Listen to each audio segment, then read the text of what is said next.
हिंदुस्तानी अवाम मोर्चा गया और राष्ट्रीय लोक मोर्चा काराकाट।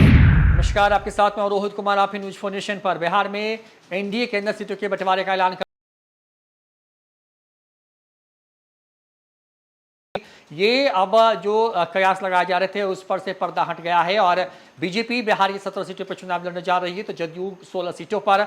इसके बाद 3 नंबर पर आएगी लोजपा, जो कि 5 सीटों पर चुनाव लड़ रही है, और एक सीट पर हिंदुस्तानी अवाम मोर्चा और राष्ट्रीय लोक मोर्चा उपेंद्र कुशवाहा की जो पार्टी है वो एक सीट पर चुनाव लड़ने जा रही है। बड़ी बात यह है कि बिहार के अंदर में जो सीटों का ऐलान किया गया है उसके मुताबिक जो है 40 सीटों पर जो कुल 5 दल हैं वो चुनाव लड़ने जा रहे हैं, क्योंकि पिछले बार एनडीए में सिर्फ 3 दल शामिल थे।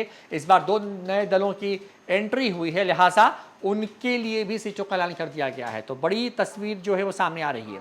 ऐसे में जीतन राम मांझी की जो पार्टी है हिंदुस्तानी अवाम मोर्चा, जिनके राष्ट्रीय अध्यक्ष उनके बेटे संतोष सुमन बिहार सरकार के मंत्री हैं, वो हैं, तो वो उनके हिस्से में जो है वो सीट आई है गया की, और उपेंद्र कुशवाहा जहां से जीत करके आते रहे हैं, जो उनका अपना क्षेत्र माना जाता है काराकाट, वो सीट उनके हिस्से दी गई है।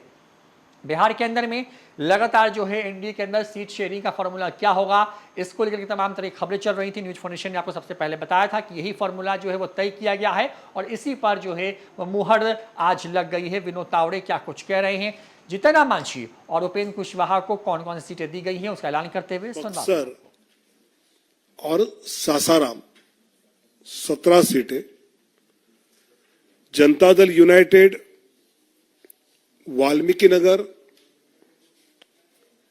सीतामढ़ी, झंझारपुर, सुपौल, किशनगंज, कटिहार, पूर्णिया, मधेपुरा,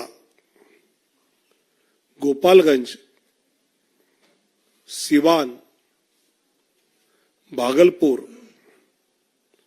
बांका, मुंगेर, नालंदा, जहानाबाद और शिवहर। लोक जनशक्ति पार्टी वैशाली, हाजीपुर,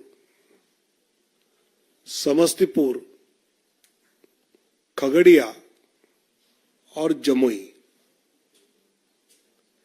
हिंदुस्तानी अवाम मोर्चा गया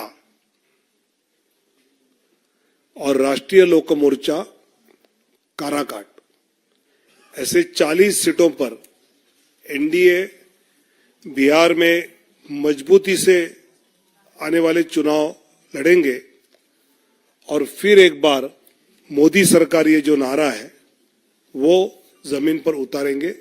बहुत बहुत धन्यवाद।